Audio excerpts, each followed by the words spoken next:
loud. Good morning, everyone. My name is Andrew Grenade. I'm from the University of Missouri, Kansas City, and I'm very happy to be hosting and sharing this session, Music in Settler and Post-Colonial Context, very first session of the conference, so welcome. I want to acknowledge that Tacoma lies on the traditional homelands of the Puyallup tribe. The Medicine Creek Treaty of 1854 forcibly removed Native people to clear way for colonial settlement, but the Puyallup people have cared for and lived on these lands since the beginning of time and continue to do so today. The Society for American Music sends gratitude to the Puyallup tribe upon whose ancestral lands we convene for this conference.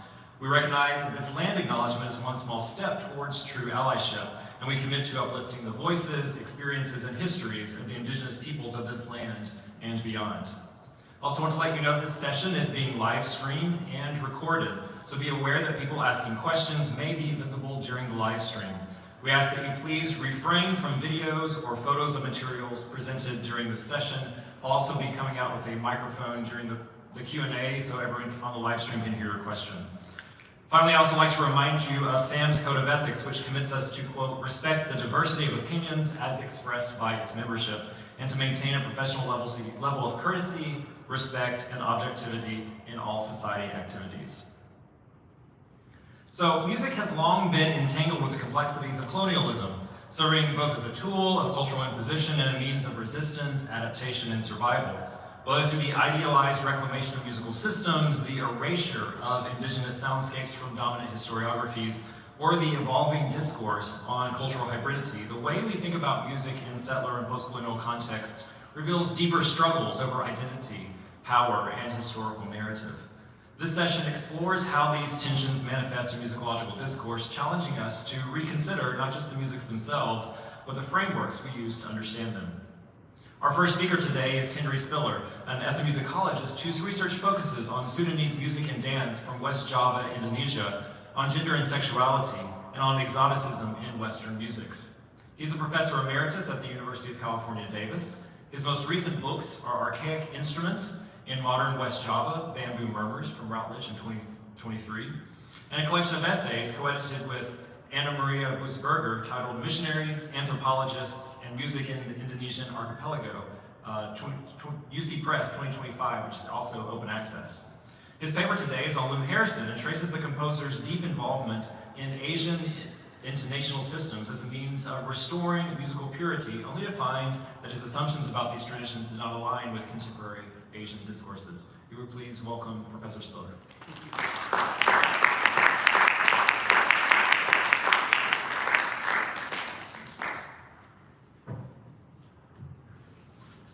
All right, thank you very much for having me here. It's a pleasure to be in Tacoma to see some Washington friends here. We'll start talking about the Harrison legend. In 1943, at age 26, the American composer Lou Harrison moved from California to New York.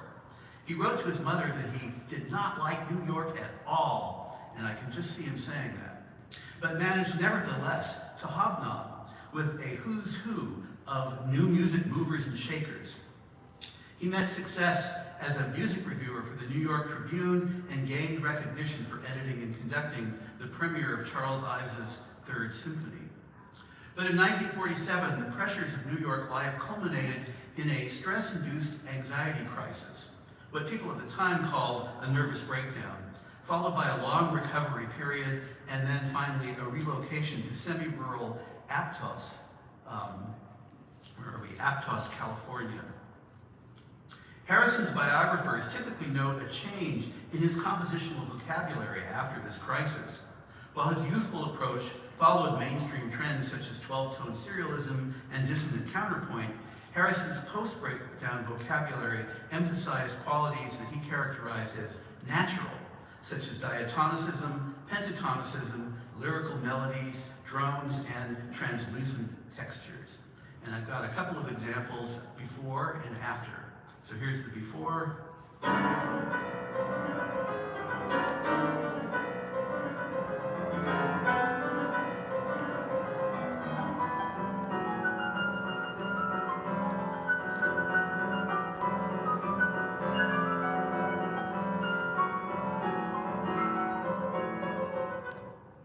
And after.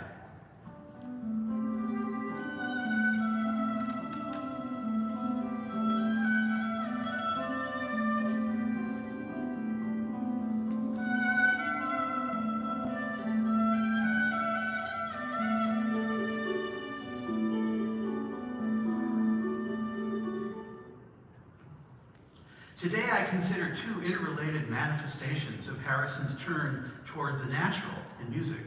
First, his fascination with just intonation, and second, his engagement with various Asian music traditions. First, just intonation, an approach to tuning that features intervals whose pitches are characterized by small whole number ratios between their frequencies. For example, a perfect fifth, where the higher note is exactly 3/2 of the lower note, or a major third whose higher note is exactly 5/4 of the lower note. Virgil Thompson gave Harrison a fresh off the press copy of Harry Partch's 1949 book, Genesis of the Music, in which Partch promotes monophonic vocal music in just intonation as ancient, cross-cultural, and conforming to the natural physiology of the human ear. Partch's ideas reinforced and clarified for Harrison comparable notions about tuning in Alan Danielou's 1943 book, Introduction to the Study of Musical Scales, which Harrison encountered in 1947. Partch and Danielou both maintained that Western music had strayed from the, quote, truth of just intonation and was in desperate need of renewal. In a 1953 letter to Partch, Harrison identifies equal temperament as the evident reason that the European road landed music in such a mess, and then posits that the Orient landed in no such mess, presumably because they consistently used rational tunings. Partch's and Danielou's advocacy of just intonation helped to implant in Harrison's mind the notion that Asian music would provide a source of inspiration and potential models for restoring what he characterized as honest and true intonation in his own music. Biographers enumerate Harrison's many early encounters with Asian aesthetics, some of which are listed on this slide. His specific knowledge and understanding of Asian musics, however, were acquired primarily through avid reading and listening to recordings. These sources gave an oversimplified impression that Asian musics were ancient and static, qualities that resonated with Harrison's understanding derived from Partch and Danielou that just intonation is natural, and increased his drive to look to Asia for viable correctives to the faults of modern Euro-American music. Meanwhile, far removed from Harrison's intensely personal crises, others were thinking more broadly about the role of music in modernity in international relations and about existential conflicts between communism and capitalism. The Paris-based Congress for Cultural Freedom, CCF, whose goal was to suppress the worldwide spread of communism, sponsored major international meetings to stimulate international discourses about aesthetics. According to CCF's Secretary General, Nicholas Nabokov, the 1961 Tokyo East-West Music Encounter Conference was meant to be a free confrontation and a thoughtful understanding of the variety of traditional cultures of Asia and of their relation to the Western tradition of music as it's evolved in the last 50-odd years in the Western world. The conference organizers invited a cross-section of composers with an interest in Asian musics, practitioners of Asian and Western art musics, and music scholars from Asia, Europe, and the Americas to participate, and Lou Harrison was thrilled to be among those invited. Harrison's lecture to the assembled delegates, titled, quote, Refreshing the Auditory Perception, expressed his regard for rational intonations and his disdain for the global spread of equal temperament. He lauded the ancient Greeks for their endorsement of Pythagorean and just tunings, while accusing the Romans of disregarding the value of precise intonations, perhaps presaging Europe's eventual disregard for pure intonation and its fall from musical grace. He decried his contemporaries for relegating the important task of tuning to a mere technician, and decries Asian cultures that, rumor had it, appeared to be drifting toward equal temperament as well. He wrote, Indeed, most of my Western friends calmly leave one of the loveliest labors of our art to the little man who's telephoned at times to come to tune the piano. What bowelish trust, what prudery, really.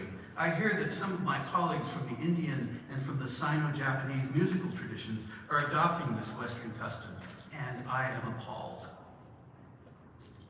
Now, the Westerner will tell you that the notes are C, D, and E. The Indian says the cry of the peacock and the trumpet of the elephant, or some such. The Chinese indicates the tones of the emperor and his prime ministers, or whatever. All alike are magical names. They give no information. But when Ptolemy said for the syntonon diatonon, 10-9, 9-8, 16-15, 10-9, 9-8, 7-15, he gave an analog of the true events, and so we may tune this tuning precisely as he did then in Alexandria. So to summarize so far, Harrison promoted just intonation as the best way to make natural, beautiful music and endorsed ratios as a language for precise discourse about tuning. I'll now turn a little bit to Harrison's quest for such discourses in Asian music. The Rockefeller Foundation, which funded Harrison's trip to the conference, also included funds for his trip to a second Asian country. And Harrison initially planned to visit Thailand.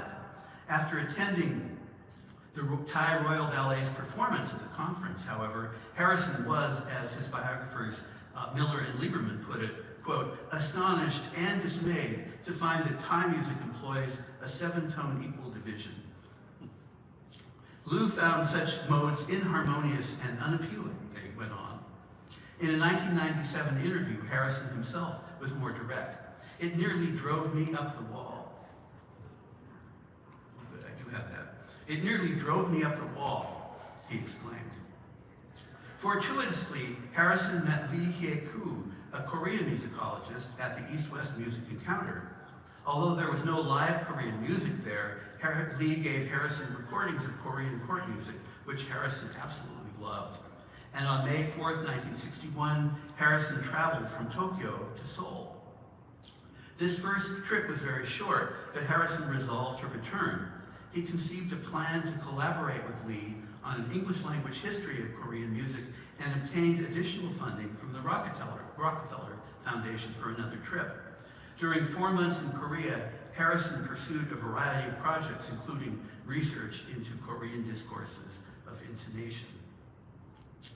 Toward the end of that stay, Harrison addressed the Korean National Classical Music Institute, where his remarks on mode and tuning shed light on the results of his quest for just intonation in Korea. He called the question of tonal theory a mysterious realm within Korean music, which seems hidden in a fog, wrapped within a mist, and concealed in clouds. While Korean folk and classic music actually use a number of fascinating modes, no presentation of them has been made, and none are named save one, ujo. One may ask for the u mode and generally expect to get the same thing twice in a row. It is the prime pentatonic mode in just intonation, which is worldwide. By prime pentatonic, Harrison is referring to an anhemitonic pentatonic scale with exclusively small number ratios, which in his 1971 music primer he proclaims, quote, is practically the human song. He continues that quote, a genuine study of the interval identities, the ability to tune them and to recognize them when heard, would add stature to the theoretical basis of the Korean art. This admonition suggests that the Korean musicians Harrison interacted with were not familiar with nor interested in Harrison's discourse of naming intervals with ratios and the practice of listening carefully for just intonation. Korean musicians and theorists are aware of acoustically perfect intervals and their significance in Asian music history. The Korean musicologist So In-hwa remarks that Korean music's roots in Chinese ceremonial music involve pitches that are generated from the cycle of fifths theory. So also remarks, however, that the intervals in the music played on Korean indigenous instruments diverge rather markedly from those generated through the cycle of fifths.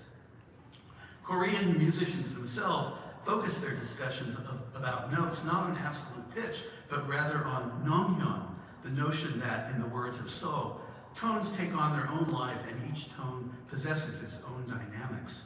The term nyonghon means to toy with strings, that is, to change the pressure on an instrument string so as to constantly vary its pitch. In other words, a single Korean note is never static in terms of pitch, timbre, or dynamics, and always involves vibrato, portamento, and other pitch modulations. So points out that most Korean instruments have been optimized, quote, to execute the nonghyun effectively, for example, by making it easy to stretch the strings. Early draft pages for Harrison's and Lee's jointly authored history are kept in UC Santa Cruz archives. They depict quite graphically the contrast between Lee's practical hierarchical approach to organizing Korean music and Harrison's idiosyncratic Orientalist perspectives. Lee produced his input on what appears to be a rather funky manual typewriter, while Harrison's contributions are handwritten in the rather flamboyant calligraphy for which he is famous. One of Lee's typewritten drafts for the history acknowledges the legacy of Chinese music theory's attention to the cycle of fifths and generating scales, but, like So In Hua, limits its influence to Confucian ritual music. With regard to Korean music, he writes, the determination of tones in Korean music is not based on any theory. He discusses ujo as a pentatonic mode and then discusses a second scale, which he calls scale 2, which consists fundamentally of 3 tones. Briefly speaking, in Western terminology, they are the dominant, below and above the tonic, and the supertonic. Harrison's approach to modes in this early draft begins with the observation, actually, Korean theory recognizes only one mode, ujo, and puts everything else into a category called kimyeonjo.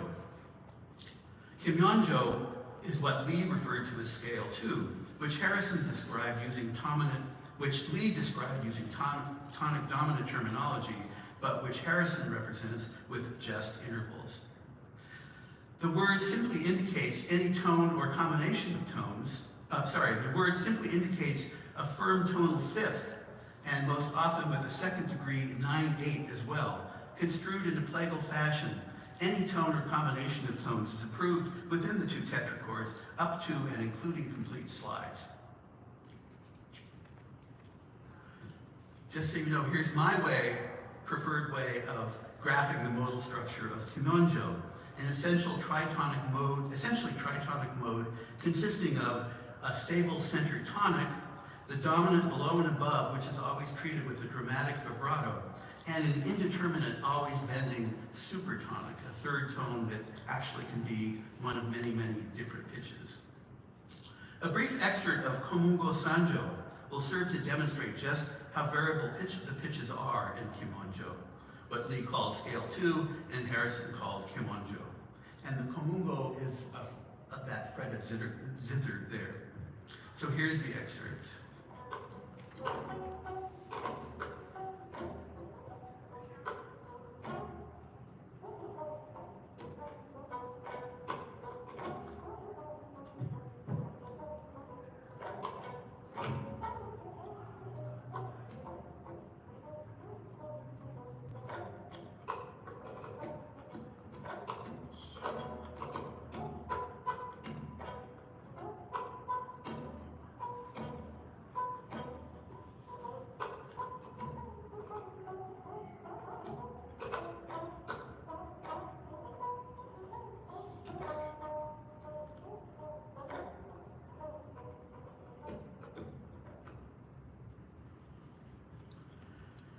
Nevertheless, in another draft of the history, Harrison attempts to justify how the frets of the Komungo do not contradict just intonation.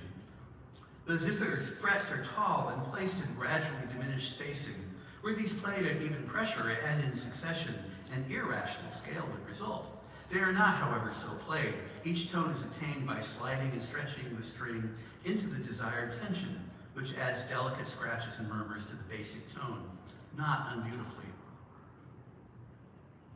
I should emphasize that kimyeonjo is quite common in most Korean traditional music genres. However, a later draft of the Harrison-Lee book, this one all in Harrison's calligraphy, suggesting that all of Lee's final input had been incorporated, virtually erases kimyeonjo and insists that classically ujo is of most importance, for it was this mode that dominated ancient court music and which is still of great power in new works. It is simply the prime pentatonic.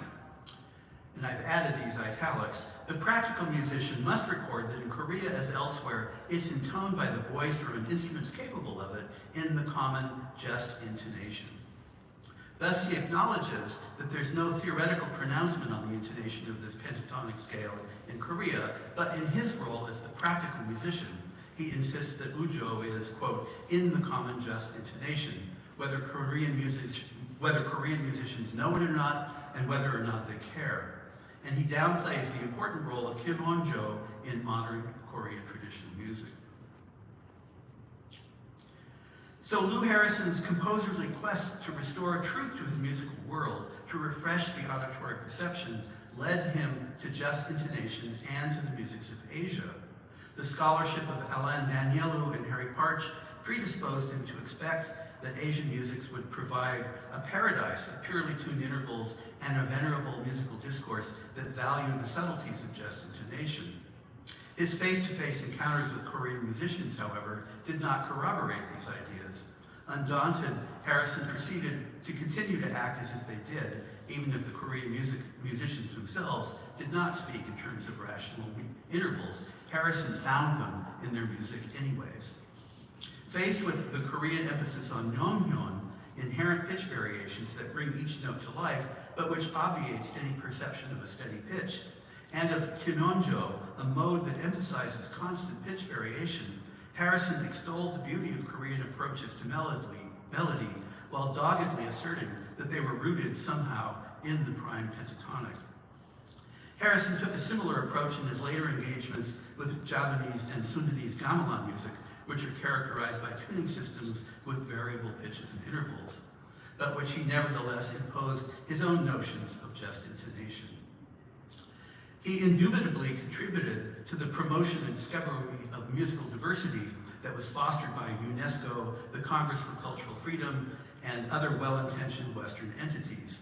Nevertheless, I think it's worthwhile to examine how and why Harrison misrepresented Korean and later Javanese ideas of musical intonation. His approach to appropriating the musics of Asia, selectively, resolutely, and entirely on his own terms, is emblematic of first world approaches to non-Western cultures and epitomizes practices of colonial power.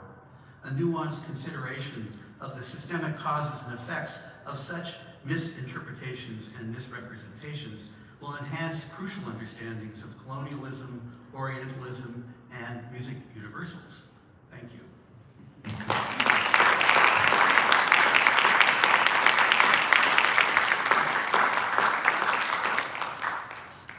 So thank you for a fascinating paper. We have a little bit of time for questions, so I have the Donahue microphone. I'll come out to you. Anyone have any questions? We can. Thank you.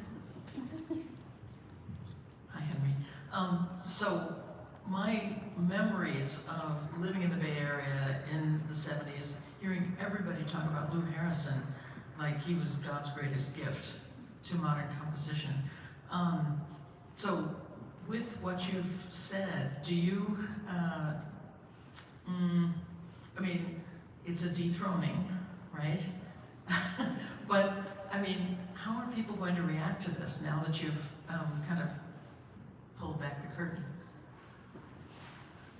It's a difficult question to answer because I don't think of it as a dethroning. I think a lot of what Lou Harrison did was really wonderful. He made so many people aware of musics that they might not otherwise have encountered.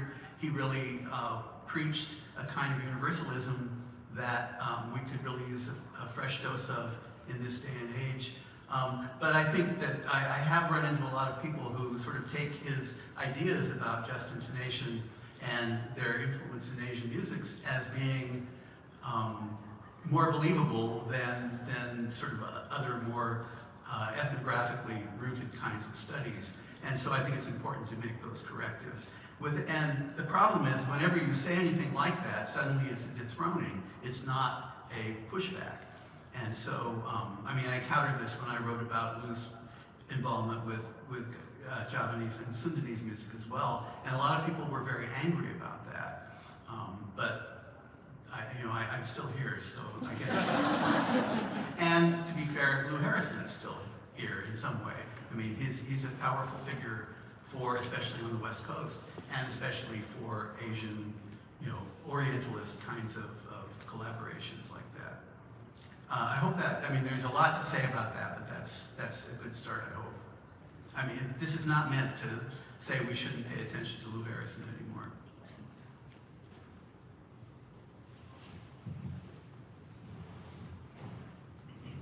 Thank you for a fascinating paper by Bill Brooks.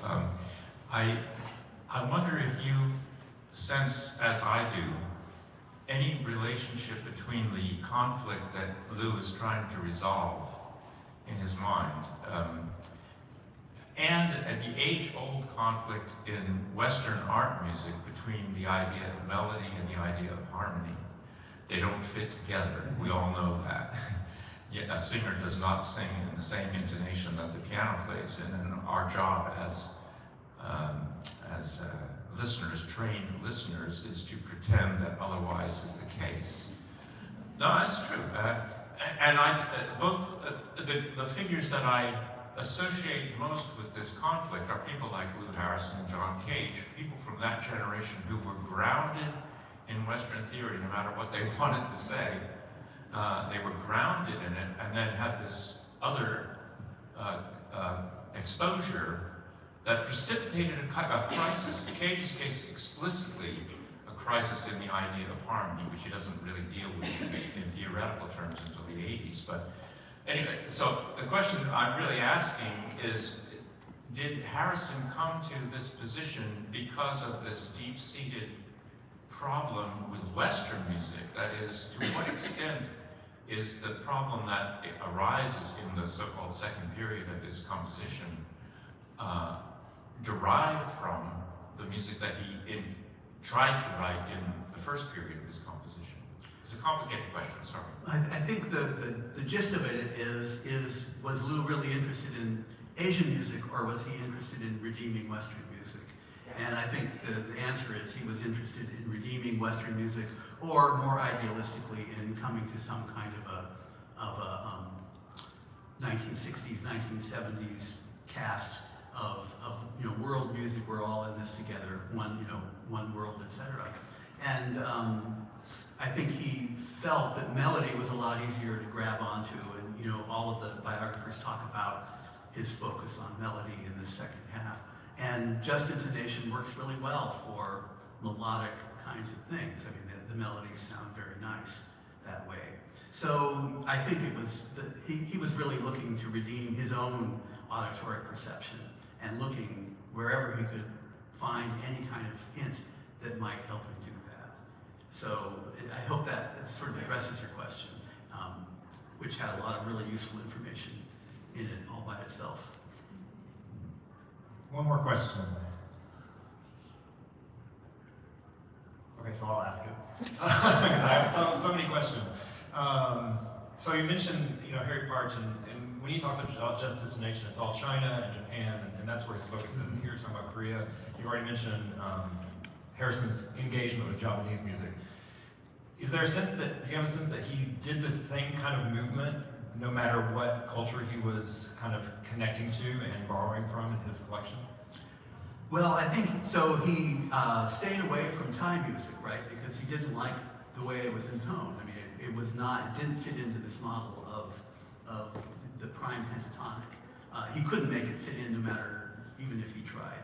And if you've heard Thai music, you know that it really doesn't have any sense of that kind of beautiful black key pentatonic that he was aiming for. I think he was also a little bit suspicious of Indian music for similar reasons, which was what Danielu was really into.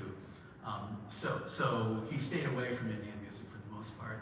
Even though he loved Javanese and Sundanese music, he hated Balinese music because Balinese gamelans tend to be tuned in pairs, where the pairs of instruments are tuned slightly apart, so that there's this crazy tremolo, volume tremolo, that again he didn't like very much.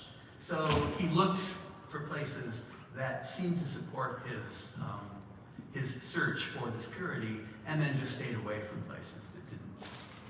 I think that addresses your question. Well, thank you if you join me in thanking Professor Spiller. Thank you. Thank you very much.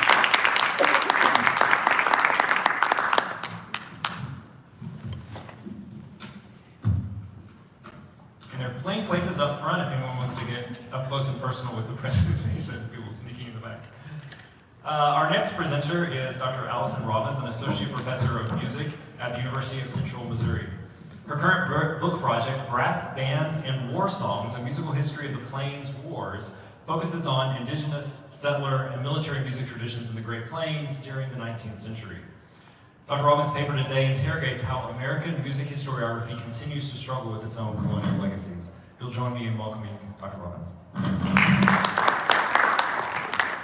Thank you so much. The first chapter of H. Wiley Hitchcock's influential textbook, Music in the United States, offers a textbook example of how to dismiss Native music making from American music historiography. There was an American music of long standing among the Indians, Hitchcock admits, but nonetheless, his history of American music must start in New England. He quotes a Robert Frost poem to justify his decision. "The land was ours before we were the land's. She was our land more than 100 years before we were her people."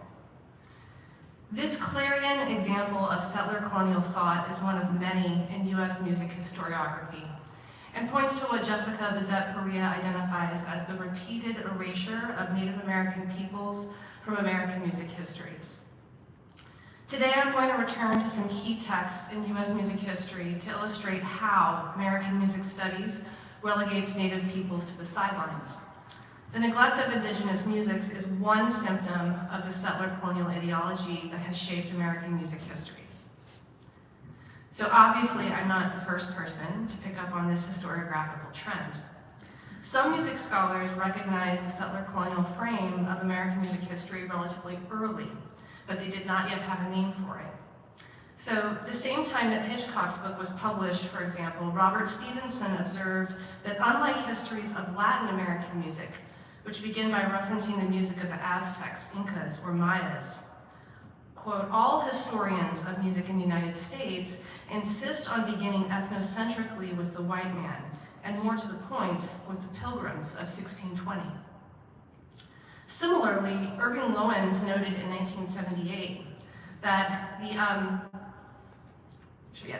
the entire matter of the first composer of American music is nothing of great consequence, and yet American music historians are bewitched by firsts and lasts. Firsting and lasting. These are the settler tactics identified by Gene O'Brien, White Earth Ojibwe, that erase indigenous peoples from American history and from modern existence. So, settler colonial theory offers a way to sort through the erasures of indigenous musics that are sensed by Stevenson and Loewens, and I'm going to give you a short overview in case it's helpful. A settler invasion, Patrick Wolfe argues, is a structure, not an event, one predicated on the elimination of the peoples indigenous to the land in question. To create or expand a nation, settlers move to a place that they believe was always theirs. In this new place, they resist the government of the distant metropolitan center and consolidate their own power as they begin to outnumber indigenous populations. A settler colonial structure is thus different from the colonized poles of colonialism. A three-part system, settler colonialism consists of the colonial metropole, the settlers on the so-called frontier, and the peoples indigenous to the land. Settlers want it both ways in this triangle. They desire the authority attributed to the metropole, and they also crave the authenticity that is associated with the indigene. When they're doing cultural work, in their cultural output, settlers thus imitate two processes simultaneously. They replicate the imperial culture. That's what settler colonialists call replication. And then they also appropriate indigenous authenticity. That's referred to by settler colonial theorists as indigenization. What happens in this case, though, is that neither of these goals is fully achievable. And as a result, Lorenzo Veracini argues that settler projects always express an unresolved tension between sameness and difference. Richard Crawford identifies this very tension in American music histories, although he does not analyze it through the lens of settler colonial theory. Instead, he uses the terms cosmopolitan and provincial to describe the historiographical approaches that resulted from the United States' origin, in his words, as an outpost of European settlement on a faraway continent. So cosmopolitan histories, they center on urban immigrant musicians who look to Europe for creative and intellectual inspiration, valuing the old world's forms and aesthetic principles. These histories, from a settler colonial perspective, they seek alignment with the metropole, and they value the replication of European aesthetic ideals in European compositions. By contrast, provincial histories focus on musicians who, due to their location in more rural areas, created music different from European models, manifesting, in Crawford's words, originality, experimentation, eclecticism, and an absence of self-consciousness. These histories value music that has no precedent in Europe, music that essentially indigenizes settler experience. Cosmopolitan and provincial histories agree in their rejection of indigenous musics, but they do so in different ways. Or if we're going to stick with settler colonial theory, they do so through different transfers. So if you claim that New England was the Pilgrims' land before they even arrived, that's an example of settler indigenization, transfer by settler indigenization. Settlers claim indigenous status, and in the process, they replace the people who are actually indigenous to the land. That settler colonial transfer, and then the others theorized by Veracini that I have on this slide, I find them useful in sifting through how cosmopolitan and provincial music histories dismiss native music making. So let's start with cosmopolitan music histories. They typically assume a progression from the old world to the wilderness, then to the frontier where settlers battle the land, build community, and eventually make civilized music. This layout is really clear in John Tasker Howard's Our American Music. He organizes this book, he organizes multiple kinds of American music into a three-part structure. Part one is entitled Euterpe in the Wilderness. Part two, Euterpe clears the forest. And then part three, Euterpe builds her American home. So apparently the Greek muse of music inspires all music in the New World. The problem with this settler narrative, of course, is that there were people living and making music in North America long before 1620. Howard actually addresses this history in a chapter that he entitles Our Folk Music, in which he cites publications by Francis Densmore, Alice Fletcher, and other ethnologists. Tellingly, Howard is not convinced that indigenous musics belong in a category of American folk music at all. He writes, and I apologize in advance for his language, although the Indians inhabited America for centuries before our ancestors came here, who are the Americans today? The white men or the red men? A brutally asked question, but pertinent. In their mode of life, the primitive Indians who sang the songs that have since been collected from the remnants of the original tribes, they are as foreign to the various white groups that compose America now as the Eskimos or South Sea Islanders. Can it then be said that primitive Indian music is American folk song? This question seems rhetorical to him. He adds, relatively few of us have Indian blood in our veins. This is further proof to him that the music of native peoples could never be our American music. So embedded in this description of indigenous musics are several intertwining settler transfers. He suggests that indigenous peoples are somehow foreign because they are not familiar to the various white groups who settled the land. This reasoning is another example of transfer by settler indigenization. The settler becomes the arbiter of what is native, and as a result, the native becomes the foreigner. Howard also articulates a narrative transfer in labeling American indigenous music as primitive. He paints indigenous peoples as backward and trapped in the past. Their music can never represent American modernity, even when retained in the remnants of the original tribes. And that emphasis on the small number of indigenous peoples, paired with his focus on Indian blood, represents what Veracini refers to as transfer by accounting. Using blood quantum to identify indigenous peoples essentially erases many native peoples and with them their musics. It kind of feels like I'm beating a dead horse here, but one should not underestimate Howard's influence on how Americans understand their nation's musical history. Over the course of the 20th century, Our American Music saw 4 editions and was reprinted multiple times. His stance on native musics never changed. He did not believe that indigenous peoples could create American music, and he concludes, "To select Indian tunes because they are useful for composition is one thing. To choose them for nationalistic purposes is a different matter entirely, for they are American in the geographic sense alone." This idea has proved really difficult to dislodge in subsequent music histories, even by those historians who sought to challenge Howard's cosmopolitan, European-aligned focus.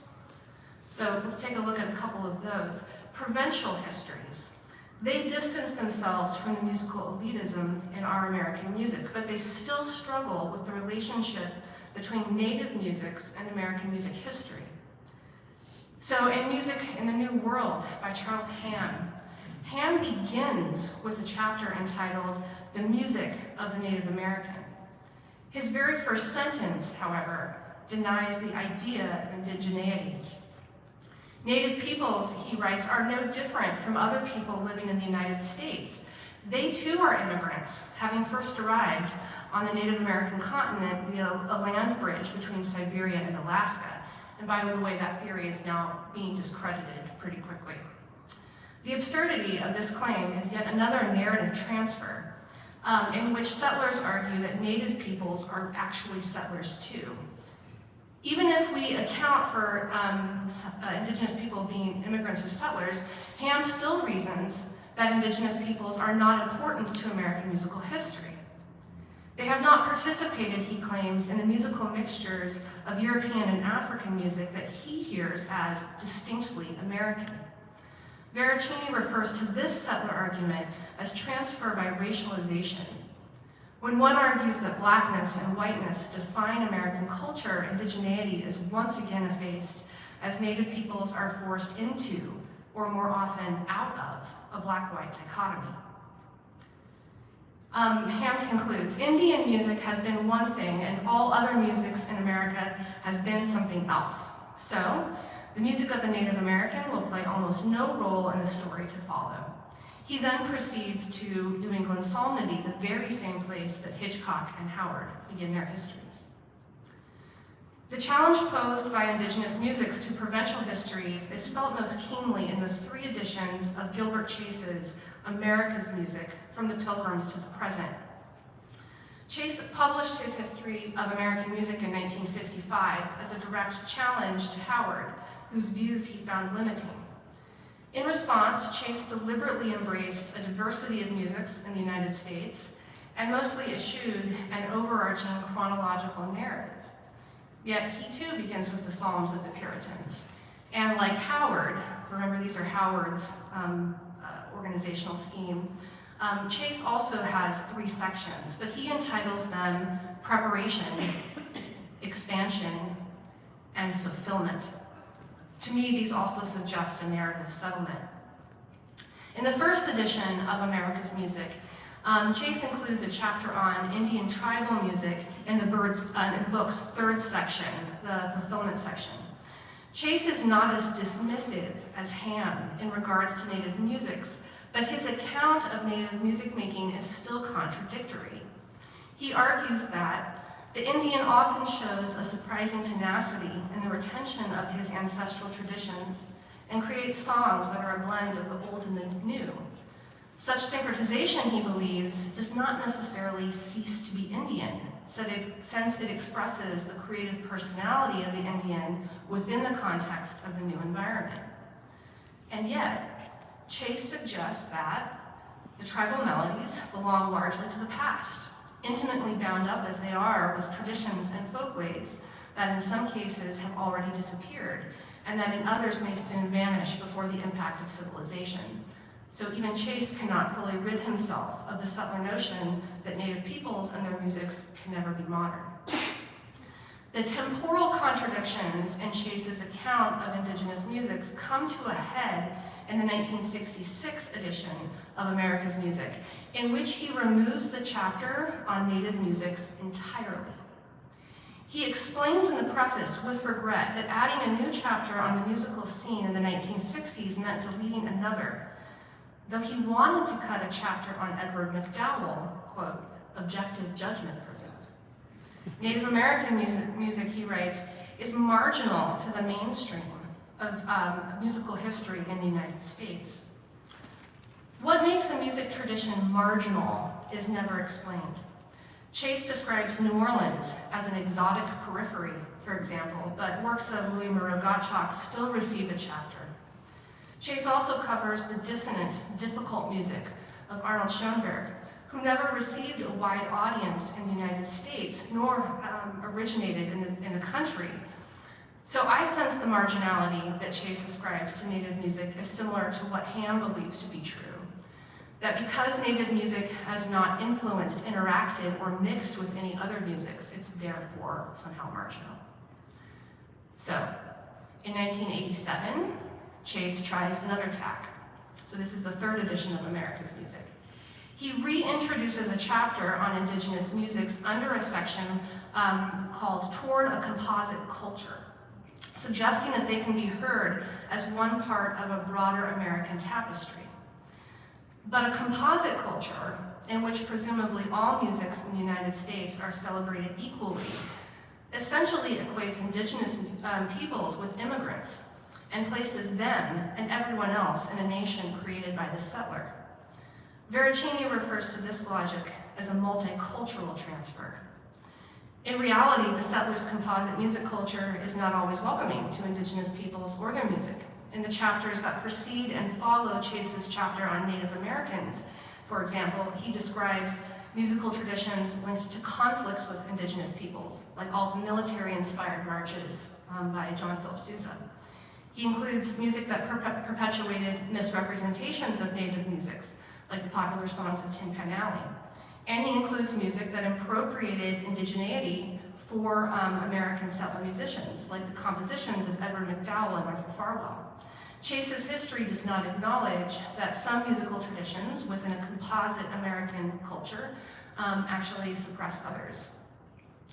So remedying this multicultural transfer is really challenging. Charles Hiroshi Garrett argues that in place of the multicultural narrative so common to provincial music histories, musicologists should approach American music history as a site of cultural conflict. Doing so powerfully reframes many topics in American music, but it still doesn't fully resolve how to address Indigenous musics in American music history. In my current research on music during the 19th century Plains Wars, I learned that framing the violence as a clash of cultures is actually really problematic. Historians of the American West have explored how this phrase, which is used prominently in the writing of Robert Utley, continues to create difficulties in the National Park Service's memorialization of Sand Creek and Washita. Washita took place in what is now western Oklahoma. Custer was there, it wasn't good. Describing massacres as the result of cultural collision ignores the fact that in the 1860s and the 1870s, the stakes of the violence were obvious across cultural lines. At the heart of the matter was who controlled the land. In this historical context, I have a hard time hearing Indigenous musics as simply clashing culturally with other music. Settler colonial theory does not offer a clear path for including Native history into a national narrative. For describing how Native musics are effaced is not equivalent to restructuring American music historiography to address indigeneity. And so the most important intellectual work in this regard comes from musicologists who are active in the field of Native American and Indigenous studies. So I'll end with where I started, which is quoting Jessica Bissett-Perea. She writes, "An Indigenous-led and indigeneity-centered approach begs the radical question of what we gain from expanding American music history to recognize and include Native musics as American musics." Her own work on Alaska Native music does not describe collision. Instead, she explores how Native music making in all of its densities, her word, relates to Indigenous self-determination, survivance, and resurgence in the face of colonial forces. She advocates for attending to structures of colonialism and structures of indigeneity, for these two processes intertwine and inform each other. I hope that by placing her work adjacent to these other music histories that I've looked at this morning, really demonstrates just how powerful and important her research and other Native scholars' work is. Her focus on Native musicking in the late 20th and early 21st century, I sense there still may be some challenges in applying some of her ideas and methodology to earlier eras, but I found that that methodology of looking for colonialism and indigeneity is really ideal for examining music in the 19th century plains. And I suspect that it will be for many other times and places in the United States too. At the very least, American music historians have one viable path to rectify the settler colonial stories that American music historians have told about US music history, if we choose to do so. Thanks.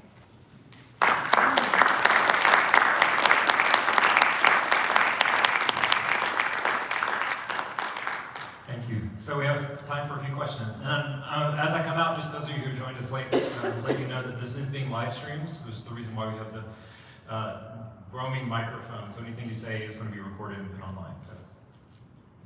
Great, thank you so much. I had a question. It's kind of beyond the scope of this particular presentation, but I'm sure it's in your head. But I wonder what you think about how, all these writers or these historians are dismissing Native music, not including Native music at and also, 30 years prior, 20 years prior, whatever the date is. There's federal bans on Native music making in federal schools. There's and also just, geographically, a lot of these writers are East Coast based, not, the prevalence of, reservations that are more in the West. So what are those confounding factors too that kind of, make someone, I'm not trying to give them the benefit of the doubt whatsoever. Yeah, just kind of wondering what you think about those confounding factors. Yeah, that's a wonderful question. And since you raised the West, I'm going to jump in on that because that's really where I think my current research is. I think that the distance of the East Coast from parts west, and actually I'd like to be more specific and say the middle of the country, which in many ways was considered more remote than California at the time of their writing. I think that that distance does allow them to disassociate a little bit more, and there's certainly that part of it. I also think if you look to how settler colonial theory works, they talk that, Lorenzo Veracini and others talk about when a settler colonial state has active violence happening, that is when there's this broader disassociation between the indigenous and settlers. Because the truth is, it's really hard to confront that violence. I mean, if you want to talk about Wounded Knee, this is really difficult history to talk about. So what happens in that case, according to settler colonial theory, is that people just kind of not only evade, but do this kind of like psychological distancing. And I do see that throughout a lot of American music histories. And I think then what happens as kind of like a parallel to that is that American music histories also then ignore the places that are the most vibrant reminders of that settler colonial violence. And this paper that I gave today really came out of me wanting to write first and foremost about the plains and why there is so little literature about music on the Great Plains. And part of that is because there's a huge Native presence on the Great Plains. And if you're going to write about the Great Plains, you have to write about Native people. And if you have to write about Native people, you're going to talk about the violence that happened there still not that long ago. I don't know if that answers your question, but I think all of those things are intertwined. Hi, thank you so much for your paper. I really enjoyed it. I found that it illuminated some of the stories that we tell in conservatories and schools of music.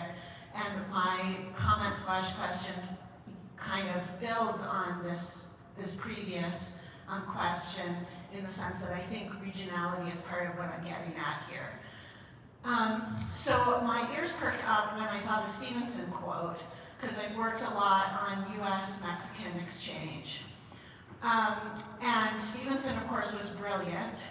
I think setting up that comparison in that way is a little tricky and causes me some pause, because Mexican history also has a complicated relationship with indigeneity that did not fully illuminate, and I think there is generative material for what you're working on in digging in a little bit more in that relationship and where that Stevenson quote comes from, because that comes from a very particular time period and identity that Mexicans had about their history that was also part of a national narrative, and you could argue part of a settler narrative as well, in its own way. Yeah. And then one more little thing, which is like I've spent some time thinking about settler culture in like New Mexico, for example. And so in that case, you have this borrowing from Mexican national narratives about music and US narratives about music that come together, that gets like evaded by that framing at the beginning of a really beautiful paper that I really enjoyed and I think you should do more with. Yeah. So thank you. Great, thank you so much for all of those comments. And, you know, I'll just say two things briefly. In a footnote to this paper, I do have a citation for a source. I was just looking for it, but it's from a recent book, and I'm sorry I don't remember the author's last name. It was published just within the last few years, that talks about that very issue of kind of like, how do national stories in Latin America deal with indigenous histories? And I think the introduction that I've read from that suggests that it talks about those very things. Maybe you're thinking about the same one. Leonor Saavedra writes really beautifully about this, so if you haven't looked at her work, you should definitely look at that. Yeah, and so I'll just say that there are people who know far more about that history than I do, who I think can illuminate those things really well. The second thing, though, that I'll say just in general to your comments is that it strikes me as interesting regionally that you're talking about the Southwest. And if you're thinking about the Plains and the Southwest in American history, if you go back to that image that I had of how the settler colonial 19th century thing, it was the Southwest and the Plains that were the last two places in the United States which experienced violence in the Plains Wars. And the indigenous people who went across the Mexican border during that time to get away from whichever force was following them, you know, it's that same time period, and I think it's connecting in that way too. Okay, any other questions? This is super general, but the sort of narrative or the question that I'm asking myself as I hear you share these wonderful and important perspectives is, how am I going to teach my American music class differently? You know, or like the sort of, the sort of questions in my head are, you know, I have this class on that day and maybe I can rearrange it. So I'm wondering if you could give us an elevator talk about like how you teach American music differently because of your perspective. I would love to have a whole session on that because I think people are still figuring that out. And I think it depends on what kind of class you're talking about. The great work that people like Sarah Irely and Glenda Goodman have done on psalmody in American music, I think is a great way to kind of, if you do talk about the Pilgrims and psalmody, there's some ways of actually bringing Native perspective into that kind of topic.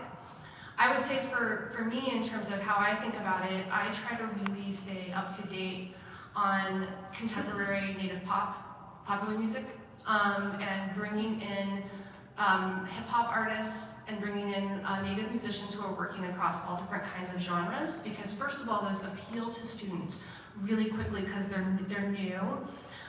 They're in genres that nobody questions are American or not. And it completely challenges that notion of somebody being caught in the past.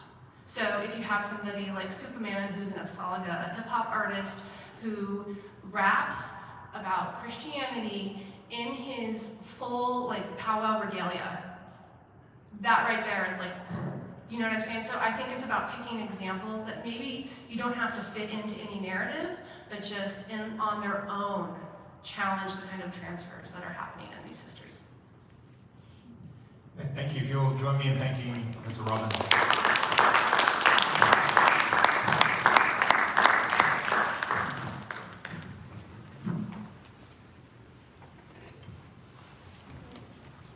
So our last presenter today is Hannah KRALL. Dr. KRALL is a musicologist interested in early jazz and improvisation. Her research focuses on Creole colored clarinet players in New Orleans and the music of Duke Ellington.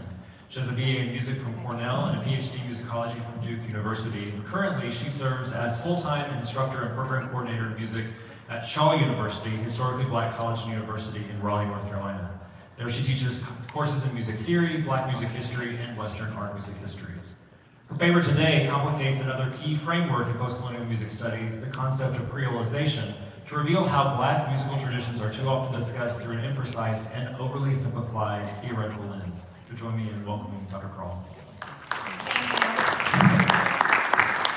Thank you for that wonderful introduction. The words Creolization and Creolized are appearing more and more in musicological works to describe cultural intermixing. This is especially the case when we consider Black music's relationship with the Caribbean, a topic which is being explored more and more. In the words of Stephen Pomame, the concept of Creolization has become a magic bullet for topics that involve hybridization and blending of cultures or languages. Unlike its near synonyms, hybridization and blending, Creolization has many layers of meaning from anthropology, global studies, and French Caribbean literary theory. The complexity from its layered meaning becomes important when we assess scholars' intentions when they choose to use the word Creolized over hybridized. In this paper, I review various interdisciplinary approaches to Creolization to expose the assumptions behind the concept. My conclusion is that these discourses often lack analytical rigor, resulting in a generalized definition of Creolization that is unsustainably vague, which can lead to misinterpretations of history. I propose that the way out of this issue is to start retracing the history of Creolization's usage according to various disciplines, especially anthropology, global studies, and French Caribbean literary studies. Although it has been used to describe the creation of other Black musics, such as hip-hop and vaudeville, for the purpose of this paper, I focus on Creolization's appearances in early jazz research, focused on the music in New Orleans. Creolization began as a process used by historians, anthropologists, and linguists to explain the creation of products created as a result of interactions between two cultures. It was a way to account for the creation of African American culture that considered the complex but significant interactions between Europeans and Africans. It involved, in the words of anthropologist Richard Price, rupture and loss, creativity and transformation, and celebration, as well as silencing of cultural continuities. The term first appeared in a letter by a Dutch scholar, Van Kues, to Melville J. Herskovits in 1928 to describe the cultural change among the Suriname Maroons. Cultural blending was discussed after this usage, but anthropologists used other terms, such as acculturation and transculturation, to describe these processes. Creolization later received extensive attention by scholars in the field of linguistic anthropology, who adopted the term in their studies of Pidgin and Creole languages in the 1950s and 1960s. At the Second International Conference for Pidgin Creole Languages in 1968, Creolization appeared in papers on the Caribbean, but discussions of linguistic Pidginization and Creolization in India, West Africa, and South Africa were also present. Members of this conference were aware of the possible development of Creolization to other areas of anthropology and other fields, which can be seen in their invitation of well-known Caribbean socio-historical anthropologist Sidney Mintz to close the conference. Shortly after, historian and poet Camus Brathwaite applied Creolization to his work on the Caribbean, breaking down the process into multiple steps within the enslaved person's first few years on a plantation. Brathwaite's work was an important step towards solidifying Creolization's Caribbean connection. In the 1980s, scholars like anthropologists Will Panards and James Clifford began to use Creolization almost synonymously with globalization. Their new application of Creolization lent it universality in postmodern contexts, but unintentionally stripped it of its association with slavery. This universality can be seen in Creolization's application to global contexts, including Panard's statement, "We are all being Creolized," and Clifford's statement, "We are all Caribbeans." Creolization's association with globalization, however, was arguably an academic death sentence.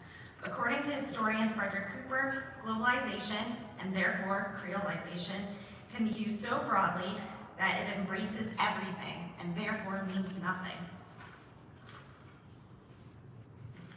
In the 1990s, Edouard Glissant redefined the anthropological product of Creolization into a process, using it to predict the state of the world's culture in the future. Glissant's Créolisation describes the processes in which the world is constantly creolizing. Ideally, both types of these cultural interactions would lead to a world in which cultures exist without any power or value hierarchies, also called the tout monde in his work. Glissant argues that this tout monde should eventually exist, but he recognizes the unlikeliness of this utopian future. Because every culture deserves equal respect, he also proposes that cultures should be positioned rhizomatically or horizontally to one another, rather than vertically. In these interactions,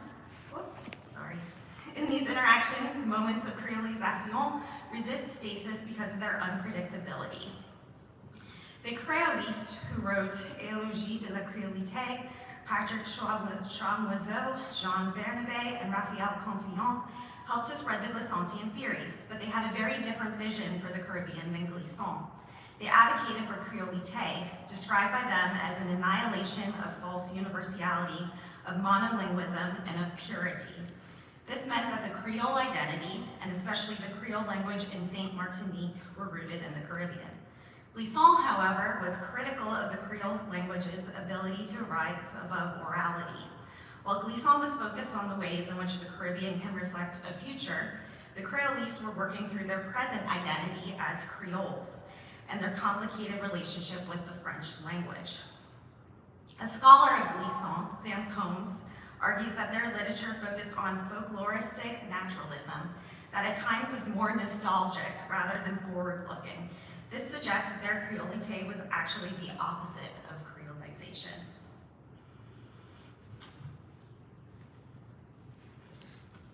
Citing its conflicted usage across disciplines, anthropologist Richard Price has proposed cleaving the anthropological term Creolization, as used by himself, early linguists, Sidney Mintz, and Brathwaite, from Créolisation, the French Caribbean literary term used by Glissant and the Créolistes. Erroneously treating the two words as cognates has enabled scholars to pick and choose various aspects from different moments of the concept's evolution to support their claim, with no awareness of the issues in doing so. In fact, this is exactly what is happening in musicological scholarship. In early jazz studies, my research area, Creolization is used to bolster the assumption that Creoles of color in New Orleans should be centered in jazz analyses. This is largely because jazz is often touted as a hybridized art form of European and African styles.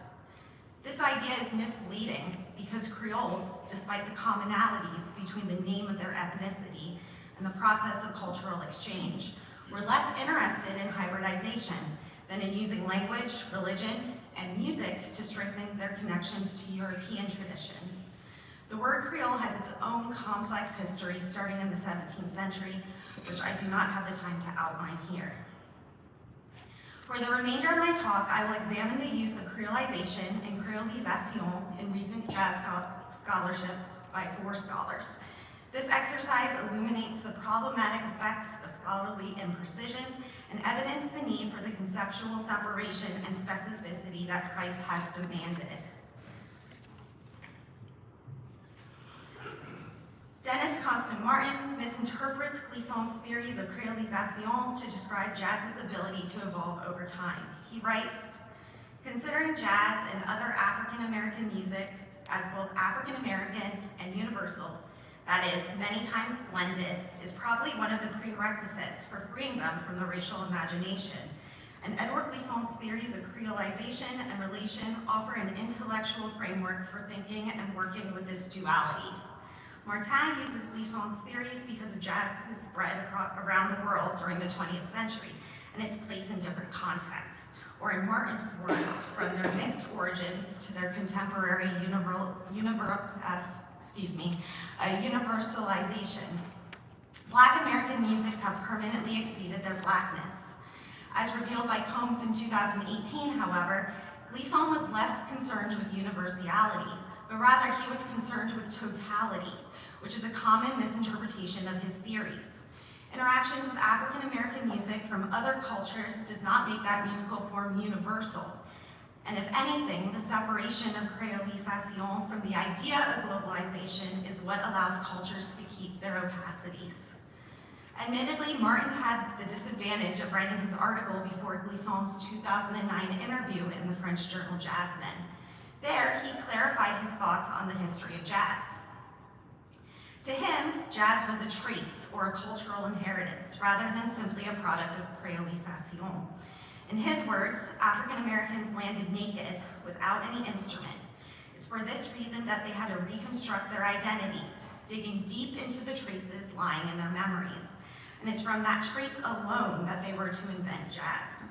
In other words, Glissant thought that jazz was not created from the meeting of two cultures through Créolisation, but rather from a memory of their African past, accessed long after European and African cultures had met.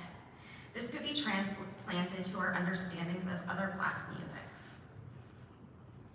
Charles Hersch employs a generalized understanding of Creolization with characteristics from both anthropologists and Glissant to support a withdrawal from theories that consider jazz as Black music or a product of the mixing pot.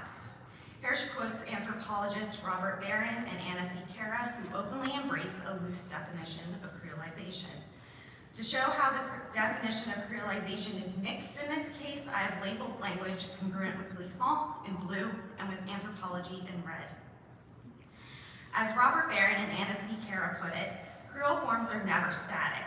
They are at no time fully formed. Their protean nature continually adjusts to their immediate interactive context, often improvising as they adjust. Creolization can thus liberate us from the notion of fixed or finished products of culture to a focus on cultures in transition, allowing us to grasp the in-betweens, the ambiguous spaces where cultural boundaries blur and disappear as hierarchical categories collapse into each other. From this perspective, Creole cultural forms are often subversive social and political tools, fomenting continuous creative exchange.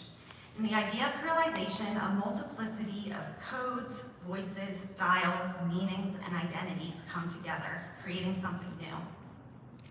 For Hersch, the theory of Creolization is useful because it separates the European and African aspects of jazz to support centering Creoles in the jazz origin story. He recognizes that the interactions between the two consist of different power relationships, but I argue that he places too much emphasis on Creoles as embodying those power relationships. This is due to their mixed ancestry, or what he calls racial impurity, language he borrows from outsiders' view of jazz at the time of its birth. Racial, sexual, and moral impurity is a consistent theme throughout his book and the reception history of this music in many ways. But because Creoles place a considerable emphasis on their ethnicity and culture rather than their race, his decision to stress terminology like racial impurity or hybridity as a key aspect of analysis to support their contribution to jazz seems inconsistent with how Creoles viewed themselves. Bernd Ostendorf and Wolfram Nauer have each suggested redefining Creolization by coming up with new phrases. Ostendorf borrows his term antagonistic Creolization from George Devereux and Edwin Loeb's concept of antagonistic acculturation from 1943. He puts forth the term to describe the involuntary or forced process of cultural adaptation in urban places, like New Orleans. In his words, these processes of synchronism and synergy are deeply rooted in the sense and in what one might call libidinal urban exchange. Many cities of this world may have had any single one of the characteristic layers or scapes mentioned below, but it is their collusion in an urban space and their specific interactions over 3 centuries that makes New Orleans an outstanding example of what I would like to call antagonistic Creolization. However, Ostendorf focuses on sexual interactions, or what he chooses to call libidinal urban exchange over 3 centuries as the driving force of the culture found in New Orleans, perpetuating the stereotypes of over-sexualization found in perceptions of African Americans. Of course, focusing on miscegenation as a motivation of Creolization, as Ostendorf does, puts Creole in the center of his analysis. Nauer renames the overused and misused term of Creolization as the Creole concept, defining it as the reciprocal need for cooperation among Creole and Black American individuals. In New Orleans, the reciprocal need for cooperation among Creole and Black American individuals in New Orleans to continue the momentum of their respective musical practices. He leans on the utopian views of Glissant by suggesting that, in his words, the Creole concept would not reinforce class differences, but create community. This is because the musicians, according to Nauer, accept many different things: the tradition of the music and the heritage of the community in which the music originated. From my research, New Orleans musicians, however, did not collaborate without any judgment concerning the class or musical training of the other.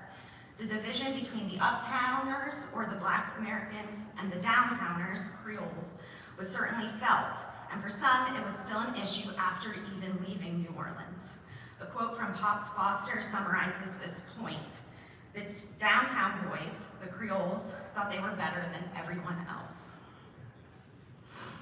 Debates about Creolization's application to places outside of the Caribbean complicates its use in jazz studies. This idea is complicated by the fact that New Orleans could be considered a part of the Caribbean due to cultural similarities. Mimi Scheller advocates for Creolization's return to the Caribbean by the centering of newly enslaved individuals' experiences in the definition of Creolization. In her words, Creolization is not simply about moving and mixing elements, but is more precisely about processes of cultural regrounding, following experiences of violent uprooting from one's culture of origin. It is deeply embedded in situations of coerced transport, racial terror, and subaltern survival. The Caribbeanist defensiveness towards Creolization's use elsewhere is understandable when we consider the exceptionalism often lent to the Caribbean. As pointed out by Michel Rolfe-Trullo, the Caribbean's heterogeneity and historicity evade theoretical simplification, which made the development of anthropological Creolization a significant achievement for Caribbeanists. In this way, Creolization is a necessary stepping stone toward a basic understanding of the Caribbean, which may not be required for other areas of study. Another argument against Creolization is the temporal separation between the creation of jazz and slavery.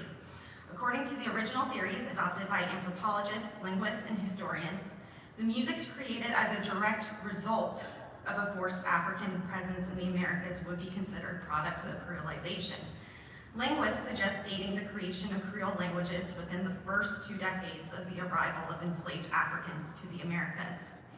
Historian Cecile Vidal pinpoints the date of Creolization in New Orleans to the 1740s and 1750s to suggest cultural stability in the late 1750s and 1760s.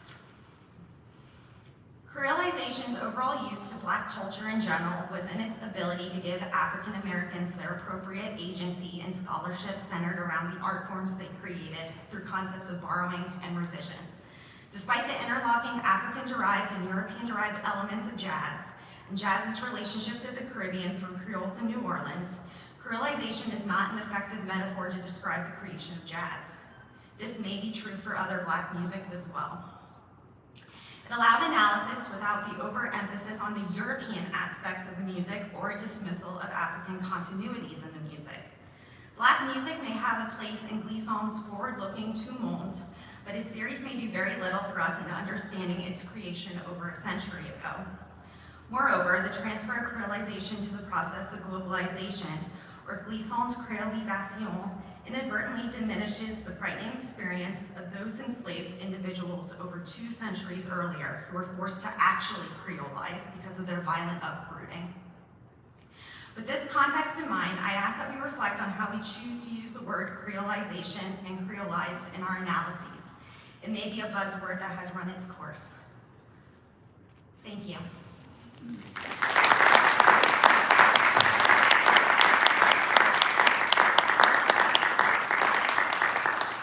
Thank you for that fascinating paper. For those of you who have come in for this paper, just let you know that we are live streaming this session, so all the questions, everything is being recorded and broadcast. So with that said, anyone have any questions for Dr. KRALL?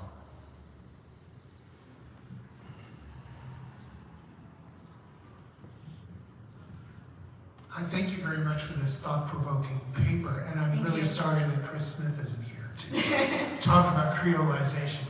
But my question has to do with, you know, when I teach my American music class, I think one of the most complicated examples or difficult examples is the story of Louis Moreau Gottschalk, right? Who is frequently framed as Creole, and in whatever way that is meant to mean,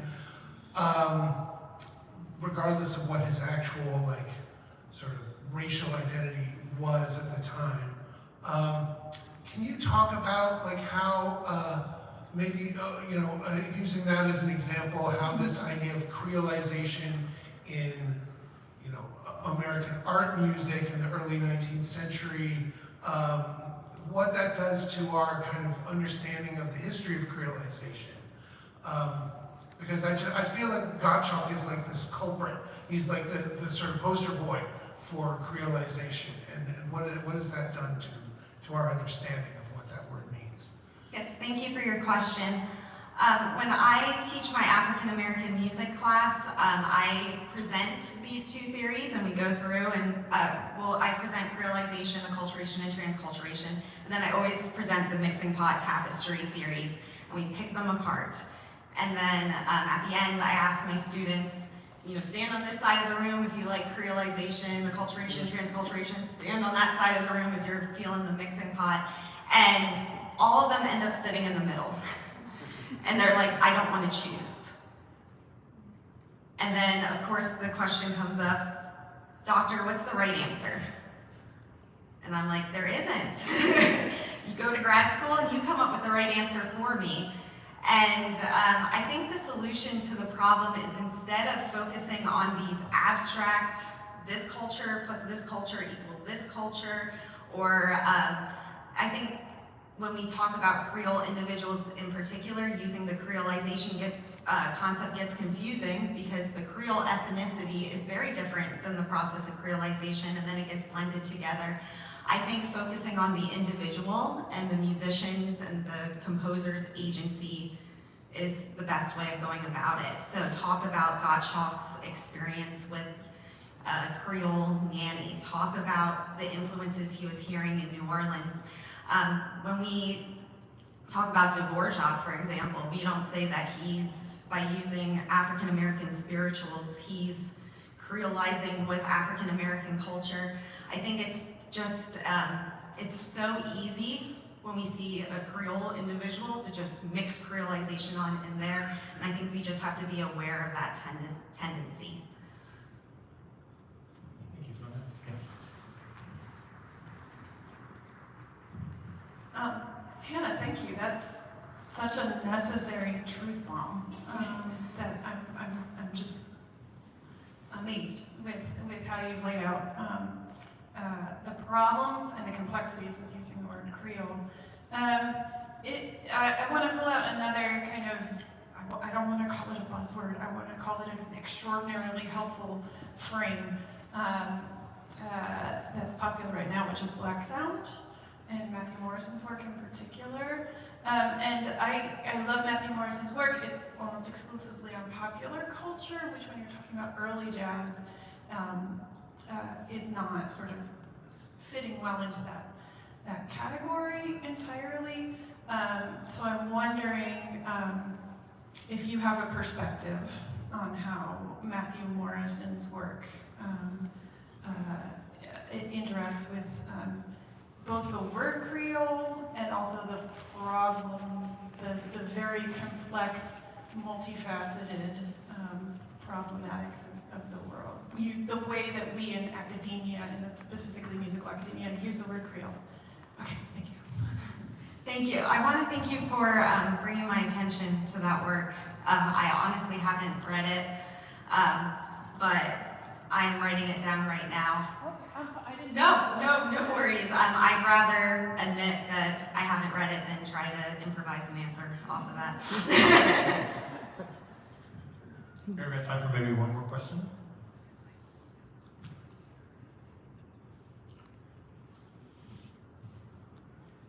Okay, well with that, why don't we thank our three panelists for a fascinating session.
Right, I need to do the same.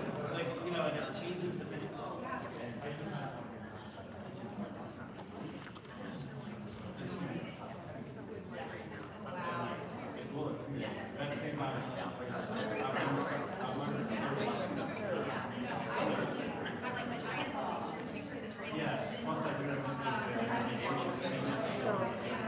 It must be, what, 10 o'clock now?